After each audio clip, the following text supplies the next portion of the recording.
Hello, and welcome to another episode of Scavenger Life on scavengerlife.com. This is episode number 130, and we are talking about what's going on in our eBay store this week. This is a place where every week we talk about what's happening in our store. Yeah, we say that every week. Yep. Yeah, so, okay. Hopefully you're sitting there and you're either starting to pack or you're a listing or you're photographing. That's a way to do it. And, what we're trying to do is just try and, for ourselves, document how our week is going and learn from our mistakes. Right. Figure out what we've done wrong or right because, we're totally independent. We're making, 80% of our money doing stuff on eBay. And, it's really important that we take it seriously. So it's good to do this. And this week was also a holiday week. It was 4th of July on Friday. So that was a little bit disruptive because there was no postal pickup that day, but there was postal pickup on Saturday, so that was good. So we did actually better this week than we had for most of the weeks in June. Yeah. So that was good. It's for us. We kind of saw a bit of an uptick in our sales. Yeah, just a little bit. It was still kind of lacking. Yeah.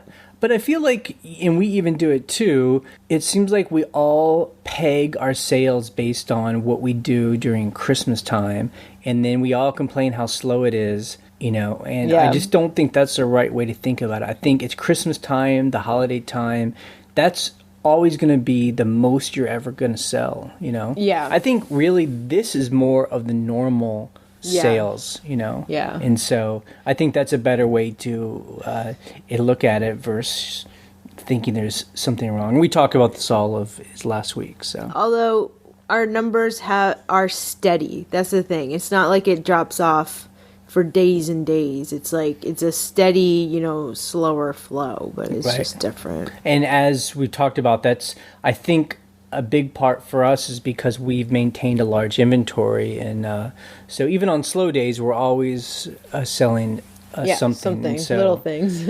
So it's the ongoing argument whether it's important to have a large inventory or just like do fire sales and just don't have any inventory because everything is going out the door. Yeah.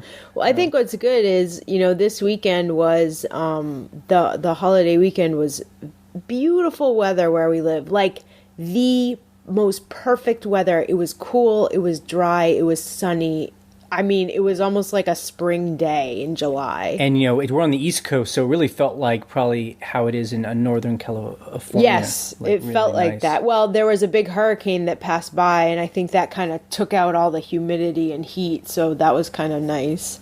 But I say that because this allowed us to do kind of outdoor things while stuff was selling. We weren't listing, we weren't like hunkering down doing that, but we were doing kind of other like house homesteady projects at the same time. We were basically doing other kinds of scavenging. We call it Scavenger Life, and a lot of it is finding things and selling on eBay, but the other thing is scavenging for other things for our lives. So like we have a beehive, yes, and we're amateur beekeepers, and we harvested our honey for a year, and that's basically like a 4-hour process. Yeah, it's quite extensive. Like when you first start it, you're like, oh, this isn't going to take that long.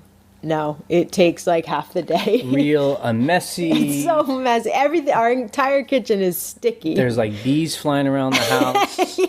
Although if you do it right, that shouldn't happen. But we had a couple of bees come in. Ryan got stung by a bee. Well, it's funny because Jay had all this gear on, so he didn't get stung. But I went outside to get one of the little trays of honey, and it stung me right on my thumb. So I have an ice pack on my thumb right now. And so we actually harvested 45 pounds of honey. Which is about, what, like 4 gallons maybe? Yep, about 4 gallons of honey. 4.5 gallons. So we poured it into, it's one of those 5-gallon buckets that you can buy at a Lowe's. And so that's, plenty of honey for us, for ourselves, for a couple of years. The last time we harvested was 2 years ago. And that's giving it away. And so we're real lazy beekeepers. So, but, it's just amazing. We only took a couple of the its boxes of honey too, so we could have gotten more, but we didn't really need more. But we didn't really need it's more. It's so much honey. I mean, think of a 5-gallon bucket and think of that almost full of honey. I mean, you can't use that much. And people talk about selling honey. I don't know. I just feel like there's so many people who sell honey. Like if you go on Etsy or go Even to the eBay, farmer's yeah. market, I just find too, just like, you can't really sell for that much. I mean, people might buy what, $10 $10 to $12 a jar. I mean, we don't have that many jars. I think to really make a profit, you'd have to have multiple jars. This is just one of those things we do for ourselves, just for our own life, so we don't have to buy sugar as much. We bake with it. We put it in tea. Yeah, I've started to bake with it. The only thing about baking with honey is you have to reduce the other liquids. Actually, I made a cake the other day, and it was so gooey in the inside. I liked it. Jay liked it, good. But I was like, oh yeah, I put way too much liquid in here with all the honey. It was moist. But that's good because I think it's cool to be able to have that as a resource, for food, and we make lip balm out of it and stuff like that. And I did try to sell that stuff. I've sold some of the propolis that comes out of the hive because people make tinctures out of it. I've been pretty successful selling that, but it's only like $10. I do $10 for 2 ounces, which seems like a lot, but I only have 10. I think I started with 19 jars, so that's all right. It's not that much money. I think it's a whole thing of people who sell on Etsy and it's make soap. There's competition. I think it's neat and all that, but just the profit margins are just so slim, and there just is not the kind of quantity of selling if you're trying to make a couple $1,000s a month to have a mortgage and all that. Right. The other thing is we've made a video about it. We talk about it. We heat our home with wood. We have a wood burning stove. We have a nice small a modest size home. So a wood stove heats up the entire home. And so we have to always be finding wood, and we scavenge a lot of the wood, as we've talked about, because people cut down trees. They don't want their wood, so we go pick it up.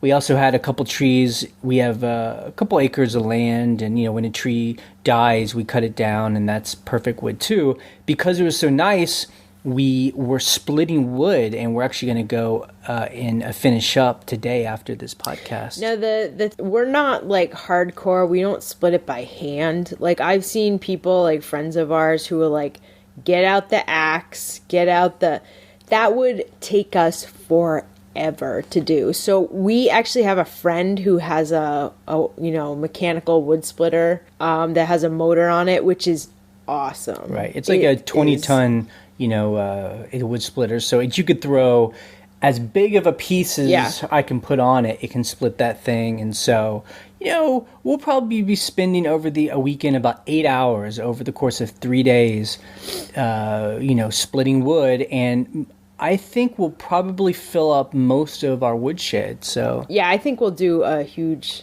portion of it. So that's it's time versus money. Either you pay someone to bring you wood. There are plenty of guys around here that'll bring you a truckload of wood for $150 easy, Right. But if you have, eBay affords us our time, so we have time to do stuff it's like this, and so we won't be paying for heat all a winter time. But the whole thing is you have to do the work now, so then you can enjoy the winter time, and that's why I love the winter time, because by that time we've done everything. Yeah, we have all of our wood, we have all of our food. It's like good to go, and we can just focus on doing things we want to do. Yeah, it really is great. Yeah, no gardening to be done. It's funny too, because we live in a rural community where people have there's a festival where people celebrate the old ways. The Heritage Festival. Yeah, and they celebrate how things were done in the old days. But the funny thing is, very few people really do that these days. And it's funny. I mean, we don't really do many of the old ways, but some of that is kind of like this, where you're pickling and saving food and doing wood. And, I mean, that's like what the spring and summer is for, or was for back then, was preserving and, being able to ride out the winter. So we do that in our own little way. And we mainly just do it because it saves us money, and it means it's less work we have to do for other people. You don't have to make so much money. So a couple things. So let's get back down to business. People are probably bored of us talking about being hippies. Let's talk about eBay now. Yeah. So, a couple of things we sold this week is we continue to sell art, which is exciting and fun for us because we're finding that it sells very well. As far as like talking about going to flea markets and buying things for $1 and selling them for it's profit. Like one thing I had bought last summer at a flea market was like a print block, a tiny print block of like a World War II, a nurse. Yeah, so what it is, it's a wooden block with metal image on it, which they used to print newspapers. So it wasn't, it was an image. It wasn't like a letter. And, it's tiny, about the size of a quarter. And I just thought it was neat. How do I know if it's going to sell? I mean, I don't know other than just I thought it was really cool. Because when you do a Google search, it's for it. It's not like a very common thing. But it's a good example of these, like, it's one-of-a-kind items that we talk about, And then it took a year probably. And it finally sold. I bought it for $1. It sold for $50. It sold for $60. Whoa. It sold for $60. Right. And the funny thing was, Jay and I laughed at ourselves because we were like, first of all, we put it up for that high, which seems a little crazy, but I did have make an offer on. I mean, there's no way I didn't have make an offer on that. Right. And she didn't make an offer. She just bought it outright. She wanted it. She wanted that image. She thought it was cool. So, that's just, again, reaffirming it's for us how we buy and sell. We buy things that we think are really cool. We do the research. We put a strong price on it. Right. And then we're willing to sit on it. If like we had been the kind of sellers that were very uncomfortable with holding on to inventory, we probably would have put it on auction and it would have bought it for $3. I mean, that's normally how it happens. But But we're willing to wait for the right person to come along, and someone was the right person and was willing, they were like, I've never seen anything like that. I need a wood print block with a nurse on it. World War II nurse on it. So who knows? I mean, maybe this person collects nurses' stuff. Maybe she's a nurse, and maybe it's a he. It was a woman's name. Okay. It was like Barbara something. Got it. So the other thing is, and we were talking about this in the comments on the blog, it's this week, is people always ask us, is it worth it to keep up holiday stuff or winter stuff or a seasonal stuff? Right, sure. And our thing is we list anything and everything, and we leave it up no matter what. And a good example of that is this week we've been selling a lot of winter clothes. I think I sold 3 sweaters and 2 wool scarves. And 2 jackets and then a big wool blanket. Yeah, I mean, that's classic wintertime stuff, but I think it's just like what we were talking about. People are like getting ready for winter. They're thinking, I'll get a deal in the summer and I'll get something cheap and then I'll have it. But you know what? A lot of the stuff we sold at full price. Some people didn't even, we sold a members only jacket yesterday for $110. I think it was $118 or something. And it's just funny because it's definitely hot in some parts of the country. And some parts. Well, in all parts, it's probably. Summer. It's summer. It's July. But I think the question always is, should I be listing, sweaters and wool blankets and stuff? Yes, you should list everything all the time. And, and the whole thing is, and that's, I guess, one reason of having a store subscription is that the listing fees are cheaper. So, like at our level, we pay 5 cents a listing. Right. So we can keep things up, and it really is, even if it takes 3 years for an item to sell, that's only $1.80 to keep it on eBay. Yeah. And if you're making at least $30 it's profit on an item, $1.80 is nothing. You're doing fine, yeah. So, and that to us just helps it relieve the stress of, when do I take things down? Do I put them up now? Don't. There's blah, not. Blah, blah. I mean, list it and forget it. There's no reason to do that. The other cool thing about a winter stuff is that it's relatively easy to buy. Like when we're at flea markets or even estate sales, and we grab coats or blankets. in the summertime, people are really willing to just dump those things. Like, they don't sell them for a lot of money because no one's buying it's them at the summertime, flea market, So, I mean, we actually have, you probably saw in our photo of this past week of stuff that is that I have to take pictures of, is we have a whole pile of like coats, and we're going to be doing that. It's next month, or actually in a couple weeks. A couple weeks.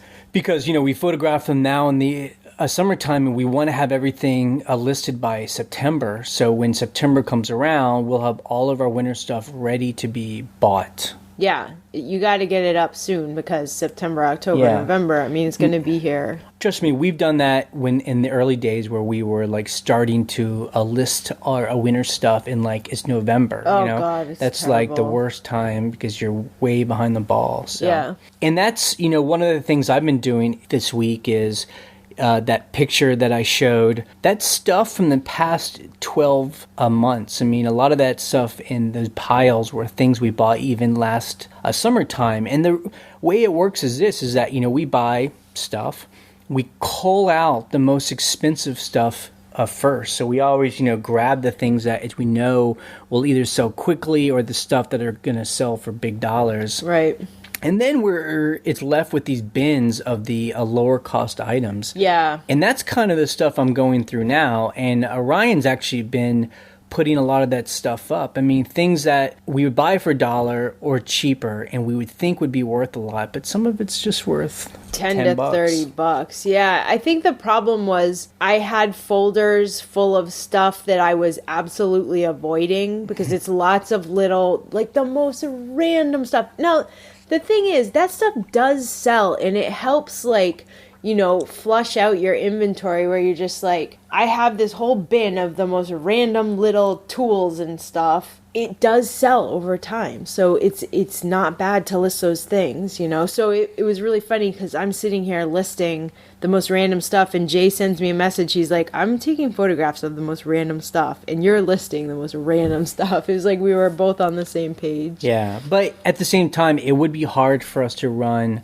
a store if we only sold this kind of stuff, because a lot of it is selling, we're putting up for $12.99, which is the worst. $14. But, I mean, and that's as we've talked about, that's a hard way to make a living. If even if you're buying it for $1 and selling it for $12 after all the fees, it's not enough. You got to sell a lot of that stuff. But so why do we keep buying that? And like I said earlier, it's because we love quirky, well-made items.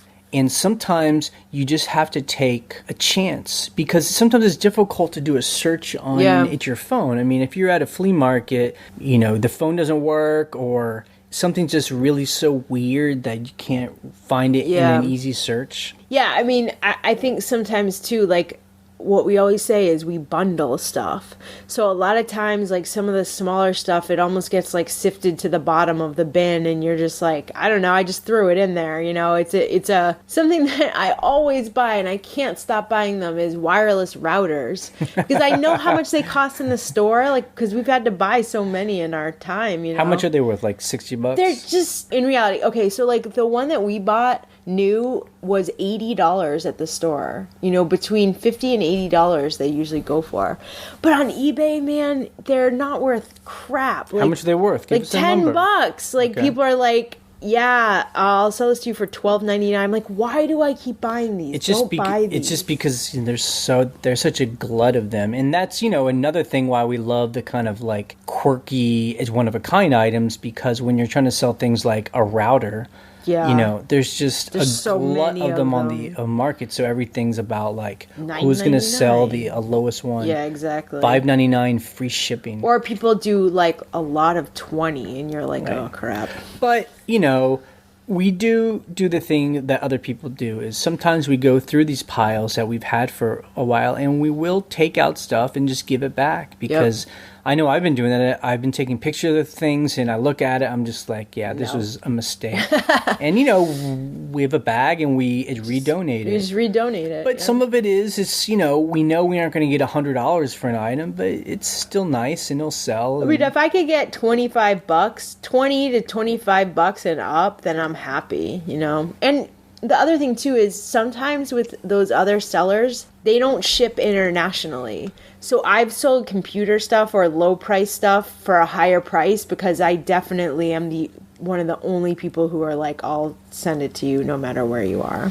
A lot of the stuff too we get when we go to auctions, and those of you that do auctions, in-person auctions, is that there were often box lots. They call them, it's different things in different parts of the country, but it's where, they have grouped up a big lot of items and you bid on that lot. And very often we'll get, a big box of stuff for $5. And really, we're only buying one or two things in there, but it comes with all this other stuff that we realize could be worth stuff, something. And that's what a lot of this stuff is, things that we didn't particularly want, but then we realized that it might have its value to it. And Ryan was the one that taught me this. There's a lot of stuff I thought would never sell that have sold, and we've done very well on them. Like, for example, the thing that I avoided for years was glassware. Yeah. Anything glass. I was like, no, I don't want to ship it. I don't want to store it. I don't want to clean it. Nothing.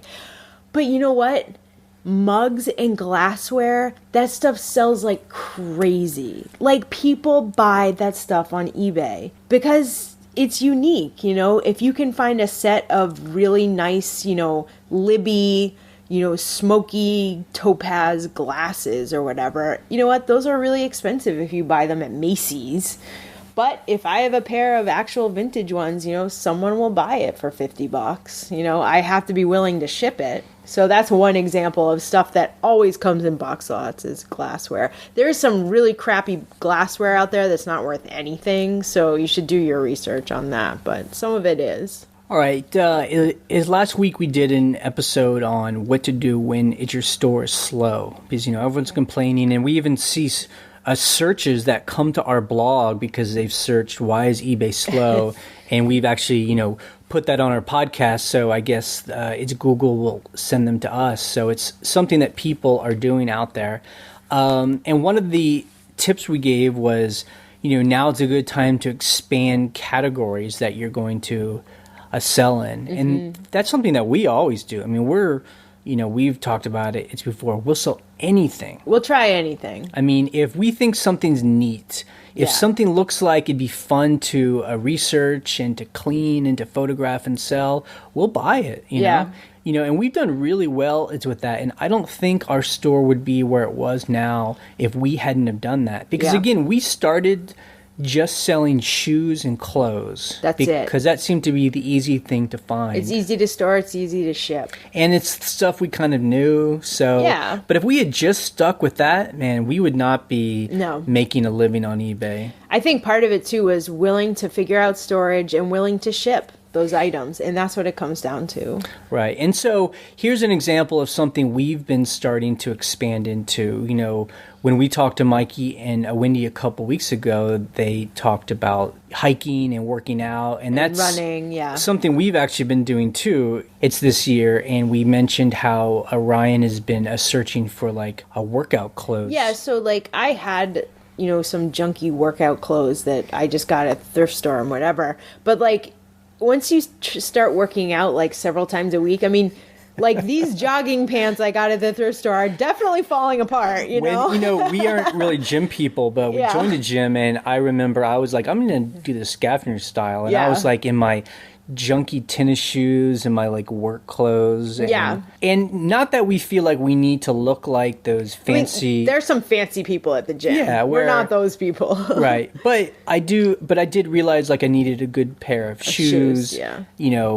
Get some nice shorts and so that's something that we now look for because we know how expensive that stuff is. Because I looked on eBay like for certain like tank tops for working out and stuff and I was like, damn, this stuff is expensive, like $30-$40 for just a shirt. And people are not selling it cheap. I mean, it's not that thing where some people will do it for $5. Like everyone is selling it for expensive $30 plus. So, at several thrift stores, I've been looking through like the gym and workout clothes and, Nike brand and whatever, Adidas. And I'll find stuff. People do give it away and it's in good shape and I'll grab it because... And same with shoes. I mean, I got a good deal on a pair of They're New Balance. A New Balance, yeah, and they were almost new. I got them for like $35. But we now, anytime we see a pair of gym shoes that are in good shape, yeah, we grab them because some of them will sell for $100. Yeah, yeah, because people, if they are in good shape, people are willing, because you go to a regular mall or whatever, they're $200 or more, for a pair of running shoes.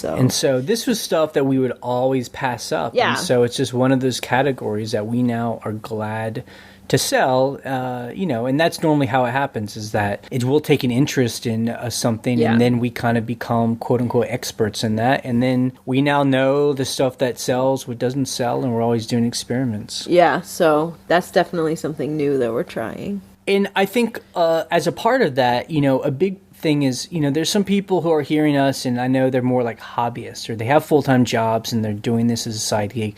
That's all it will ever be. That's all they ever want. And that's totally cool.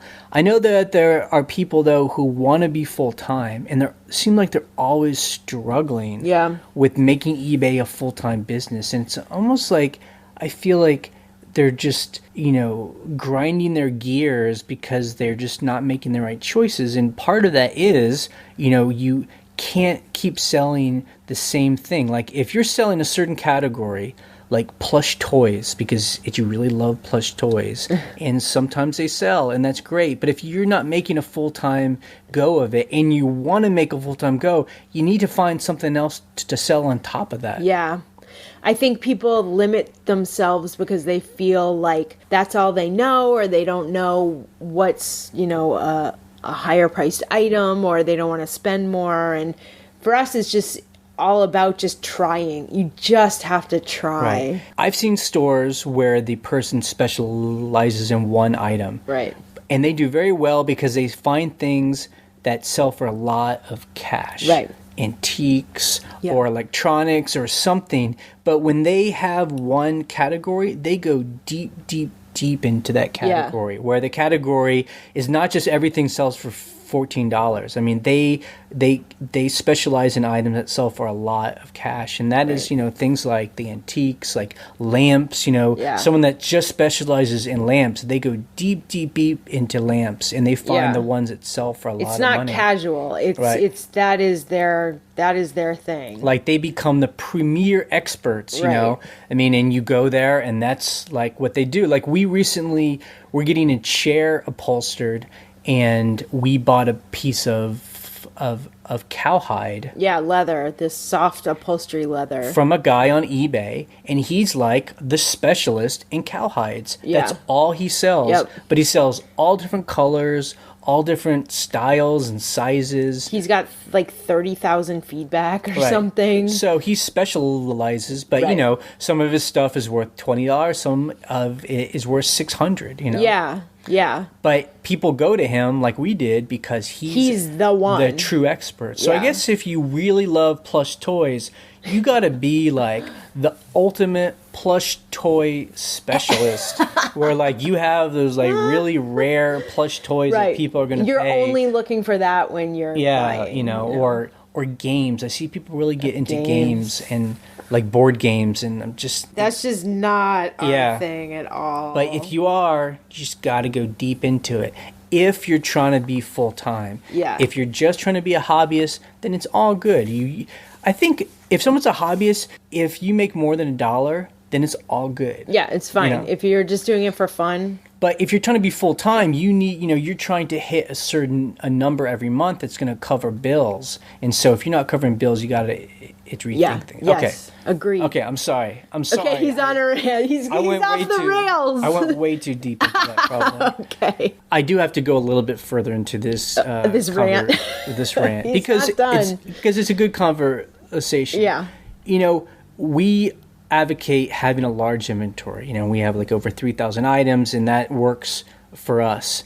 But like there's a guy on our blog, his name's Steve. He posts its numbers every week, and hopefully he'll do it on this podcast at scavengerlife.com, and he'll post its numbers, and he makes almost as much as we make every week when he's really at it, and he only has like 300 items in his store. Right, so he's got a fraction of what we have. He's got a tenth of what we have, but he often makes close to what we make, and that's just because he is such a good scavenger. Yes. You know, he's going to yard sales, and I think he mainly just goes to yard sales, and he's just like, he must be like a hawk. He's like laser focused. He seems to sell anything that he's going to make him a big profit. So he's finding the things, and he'll sell things for $100, $300, things that seem to sell really fast. And like, what kind of stuff is he selling? You know, he'll sell things like jackets or perfume or just really anything. That's amazing. I mean, if he can make as much as we do on 300 items. Now, is he doing auctions, or Nope. is it's buy it now? Buy now, it's with make offer. Oh, this past week he talked about he bought some transistors, I guess.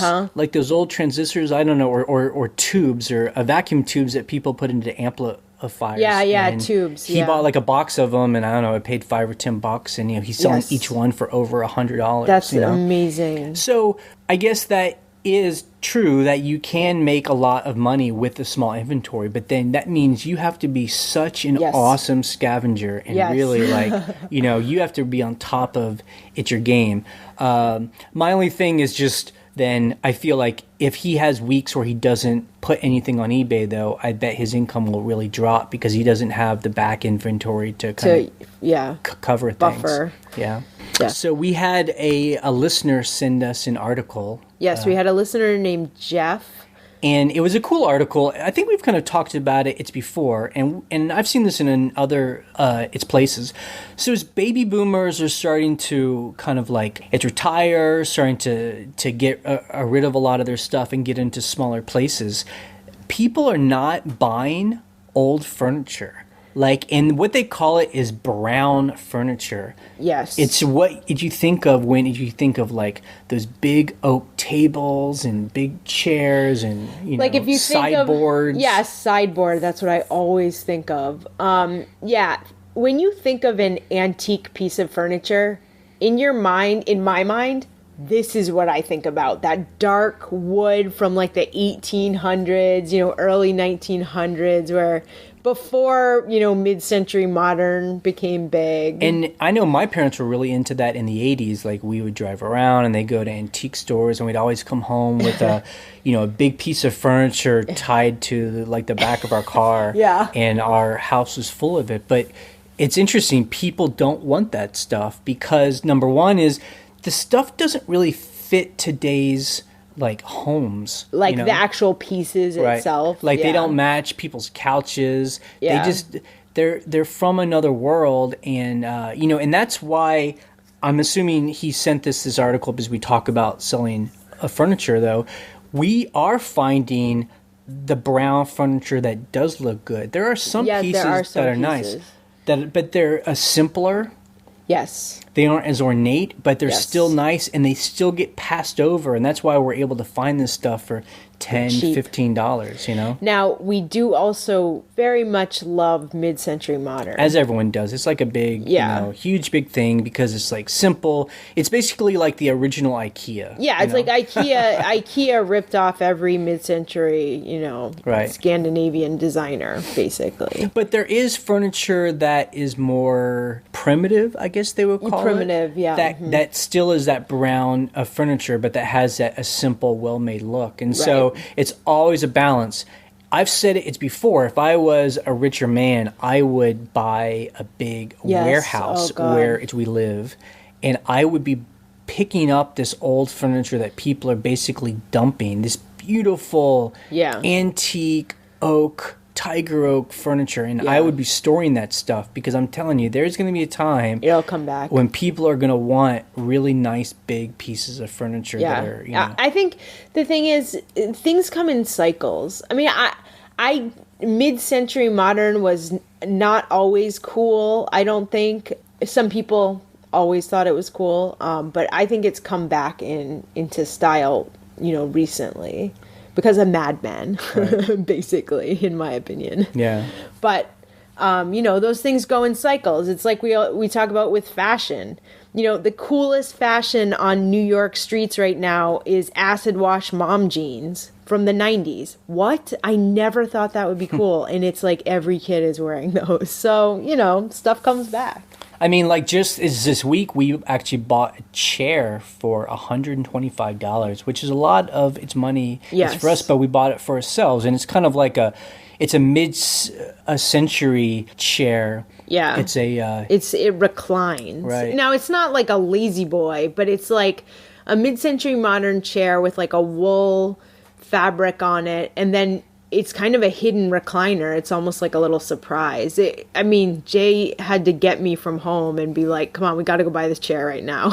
So we loved it. We need to clean it up, and maybe it might need to get reupholstered, but I don't think so. I think it just needs to get It might just get cleaned up, yeah. Yep. But we love stuff like that. So this week we're going to answer its questions as we always do. I mean, the quickest way to talk to us and everyone is to go on to scavengerlife.com and just put on a blog comment, and people will be glad to answer.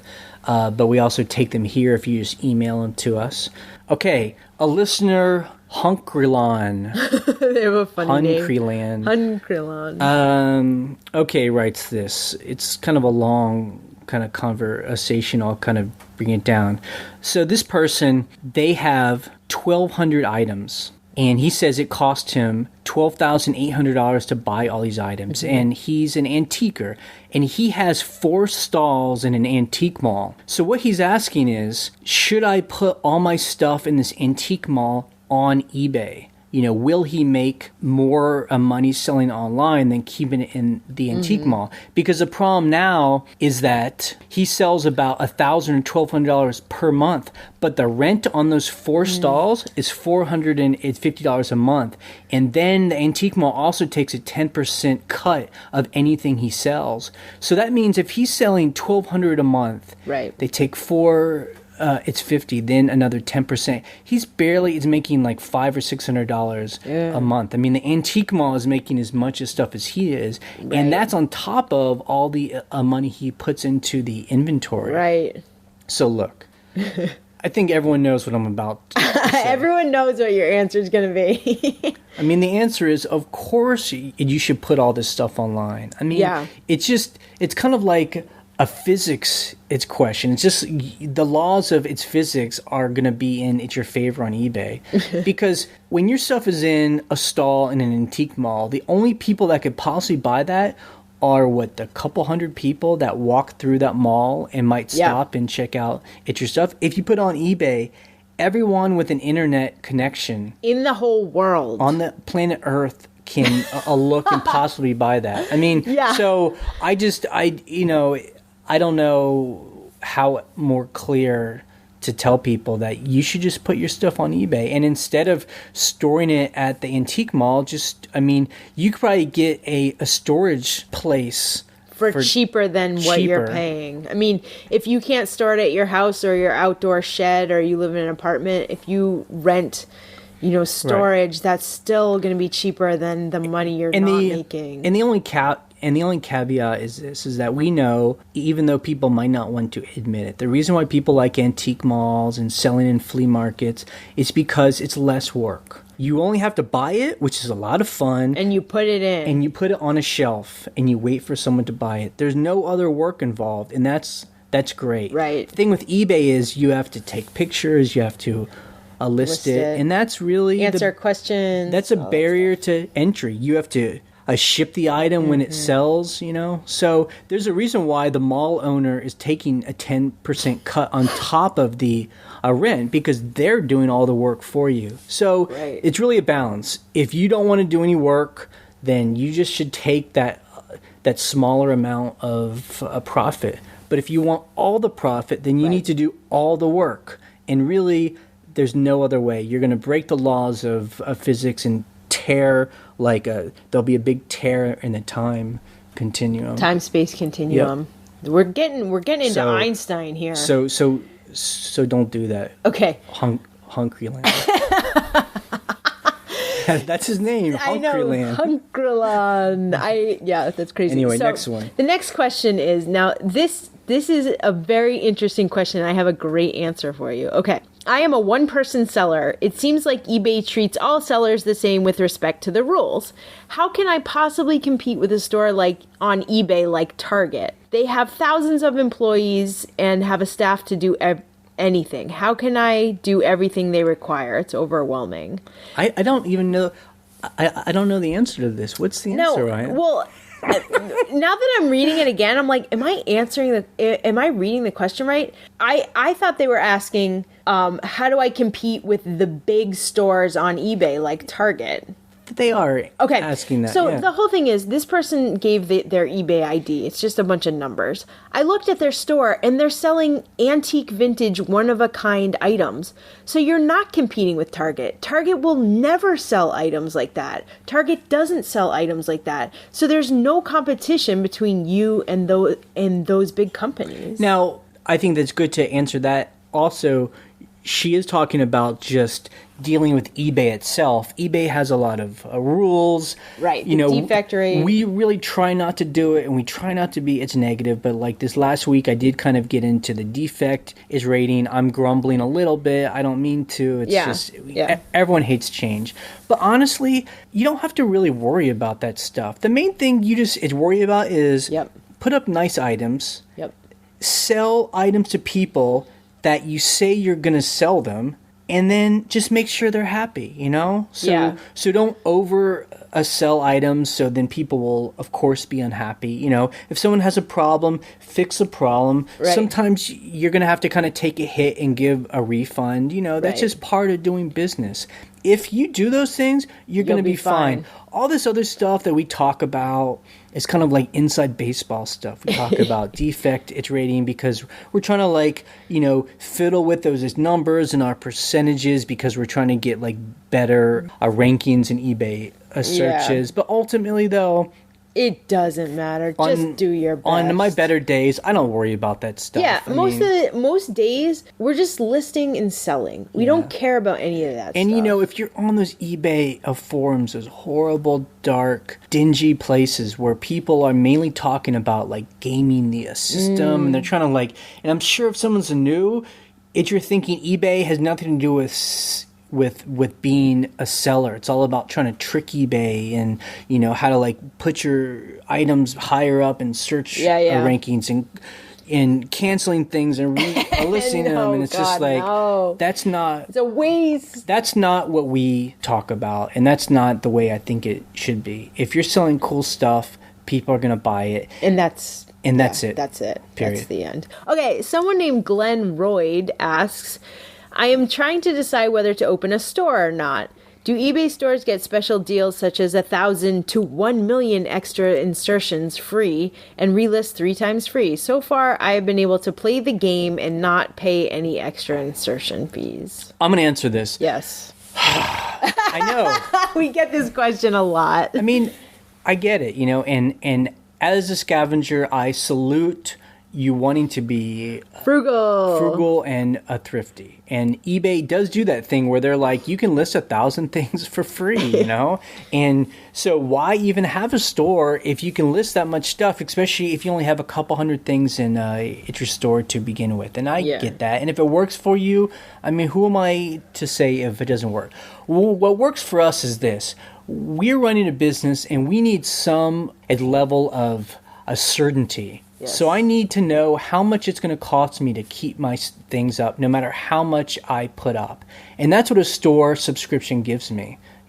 I know exactly how much eBay is going to charge me for that stuff, and I can just build it into my costs. Right. Having a source subscription also makes the insertion fees cheaper. So a regular person, I think, is paying 20 cents. Yeah, something like that. Someone that doesn't have a store, we pay 5 cents. We still get those put up 1,000 things free. Yeah. We still get all that stuff, and and that helps to bring our prices down too.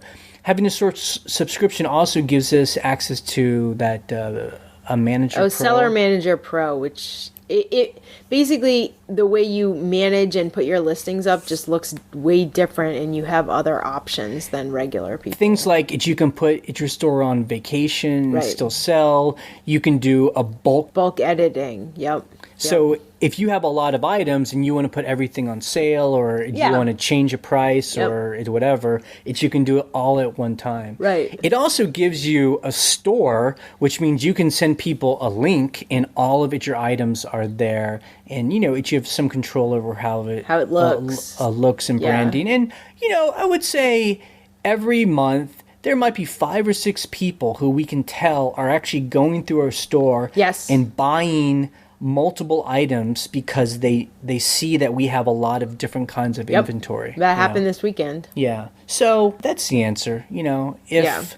If not having a store is good for you, who cares? And you just keep selling. But, if you're starting to really get serious about eBay, I just feel like a store subscription just gives you that sense of, I know how much things are going to cost, and that's what my cost is every month to keep my stuff on eBay. Boom. Yep, and that's that. We love stores. Okay, guys, thanks for being with us this week. Okay, go ship some stuff, go sell some stuff, go list some stuff. Bye. Bye.